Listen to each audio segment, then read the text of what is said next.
Boys and girls, the last thing I want to do today is read you one more story. So it's the same characters as the book we read yesterday when we saw Bear losing his tooth. I wonder if anybody can remember what was the name of this character. He wasn't called Rabbit. He wasn't called Bunny. It starts with an H. He was called Hare, or maybe it's a she. And then also we learned the name of this really little bird. I wonder if anybody remembers the name of it. I bet Loretta does. It's the name of her mom. This type of bird is called a wren. So we see Bear and it's all of the same characters. This one is called Bear Says Thanks. The author, Karma Wilson, wrote the words, and the illustrator was Jane Chapman that did all of the pictures, the illustrations. And what is this page called? Our title page. Bear Says Thanks. And we see Bear's den again, but it looks different. It's a different season. I can tell because, well, what do you think? How can you tell it's a different season? What season do you think it is?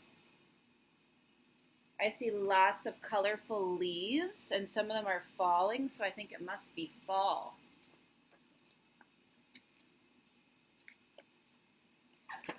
All alone in his cave, Bear listens to the wind.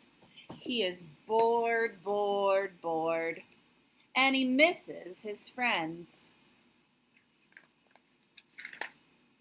I could make a big dinner, a feast I could share. But he looks through his cupboard, and the cupboard is bare.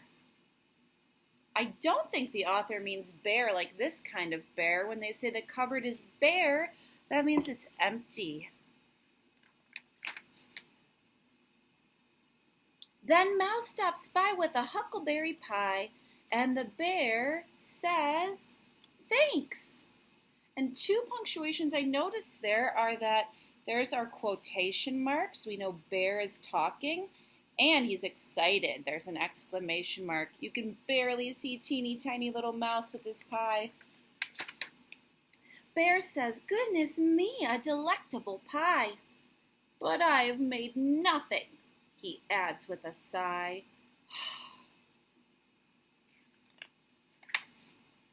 Then they hear hi-ho, and they both see Hare with a big batch of muffins at the door of the lair. Hare hurries in from the cold rushing wind, and the bear says, "Thanks." There's a pattern in this book, just like there was yesterday. "Of course," says Hare. Then he points to the door. "Here comes Badger, he's got even more." "Brr," says Badger as he tromps inside. He sets down his pole and he smiles real wide. "I'm back from a stroll at the old fishing hole." And the bear says, "Thanks." Then Gopher and Mole tunnel up from the ground.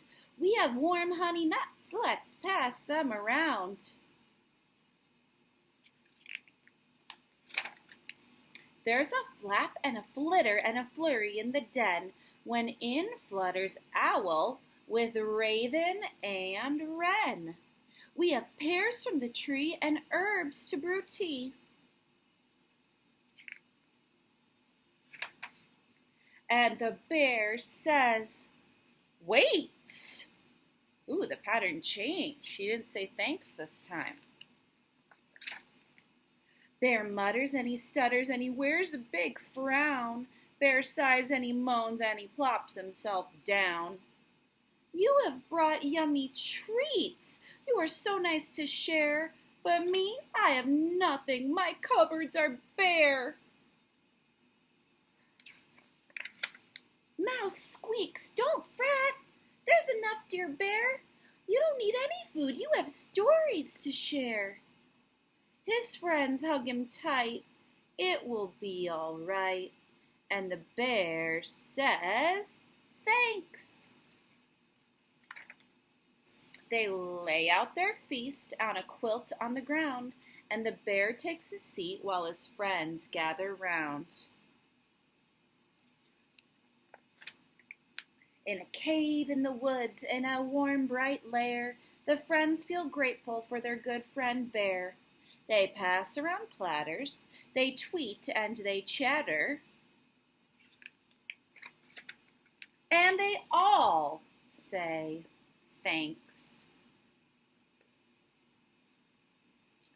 So, boys and girls, I will see you again tomorrow. I know it's not the nicest of days today, but maybe the weather will change later.